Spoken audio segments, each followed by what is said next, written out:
जय माँ मरी आप सभी को। मरी माँ सदा सहाय। आज का टॉपिक बड़ा ही महत्वपूर्ण है। ना ये कोई साधना, ना ये कोई तंत्र मंत्र, इससे रिलेटेड नहीं है। आज का जो टॉपिक है, आपने थंबनेल देख के पढ़ लिया होगा कि भैरव दीक्षा का महत्व क्या है एक साधक के जीवन में, क्यों भैरव दीक्षा अनिवार्य होती है।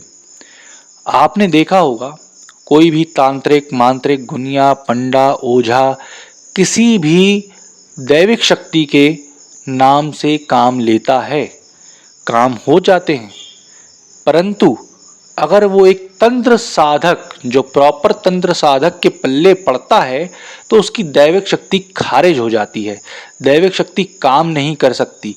जैसे फॉर एग्जाम्पल, मैं बचपन से माता मरी की सेवा करते आया हूँ, माता मरी का भजन करते आया हूँ, माता मरी के मंत्रों का जाप करते आया हूँ। ठीक, माता मरी मेरे लिए मेरा जीवन है। परंतु अगर मैं माता मरी का सिर्फ जाप, हवन, पूजन, भक्ति सारी चीज करता रहूँगा, परंतु मेरे आगे अगर कोई भैरव साधक आ जाएगा तो मैं पीछे कैसे हट जाऊंगा, मेरी शक्ति पीछे कैसे हट जाएगी। कारण इसका क्या है, क्योंकि मैंने भैरव साधना नहीं की। कोई भी एक शक्ति को धारण करने के पूर्व भैरव साधना अनिवार्य होती है। मैं क्यों लोगों को बोलता हूँ, क्यों साधकों को बोलता हूँ कि भैरव दीक्षा लीजिए। आप कोई भी शक्ति को धारण कर रहे हैं, भैरव दीक्षा लीजिए। आप किसी भी मंत्र को जाप कर रहे हैं, दैविक शक्ति के, भैरव दीक्षा लीजिए। कारण उसका क्या है कि जिस प्रकार से महाकाल महाकाली के बिन अधूरे हैं, महाकाली महाकाल के बिन अधूरी है, उसी प्रकार से भैरव भैरवी के बिन अधूरे हैं, भैरवी भैरव के बिन अधूरी है। उसी प्रकार से एक साधक अगर देवी रूप में किसी शक्ति को माँ मानता है, माता मरी हो, काली हो, शारदा, आसमानी, कुछ भी हो, वो भैरव के बिन अधूरा है। अब बोलोगे माता मरी, माता काली, माता आसमानी भैरव से पीछे कैसे हट गई। तुम लड़के बाद में हो, पहले वो लड़का है उसका, पहले वो अर्धांग है उसका, है ना। किसी रूप में अर्धांग, किसी रूप में भैरव, किसी रूप में उसका पुत्र है वो। तो तुम्हारी पहले सुनेगी या उसकी पहले सुनेगी। तो पहले भैरव को सिद्ध कर लो, फिर उनकी भैरवी, उनकी आदि शक्ति, उनके मातृत्व को सिद्ध करना, उनकी माँ को सिद्ध करना, तब जाके भैरव दीक्षा और भैरव साधना पूरी होती है। तब जाके आप आदि शक्ति, परम शक्ति, 10 महाविद्या को प्राप्त कर सकते हो, अन्यथा किसी चीज को प्राप्त नहीं कर सकते। ये लोगों की भूल होती है कि मैं देवी का दास हूं।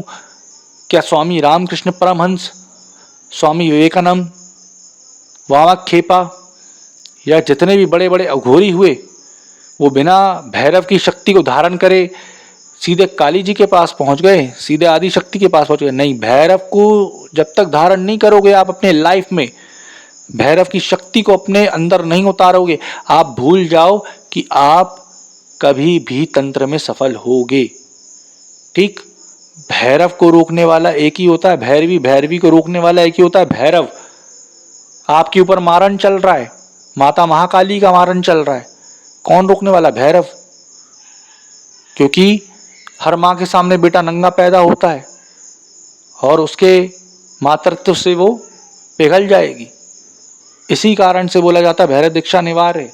मैं लोगों को बोलता हूँ भैरव दीक्षा लो, शावर मंत्र जाप कर रहे हो, माता की भक्ति कर रहे हो, साधना ले रहे हो, मेरे से बहुत अच्छी बात है, लेते रहो, मुझे क्या मतलब, है ना।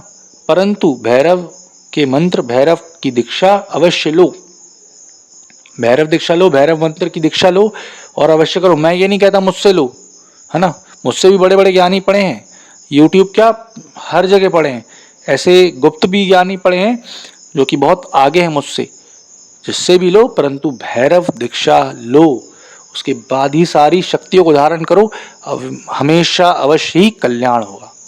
आशा करूंगा आपको जानकारी पसंद आई होगी। जय माता मरी।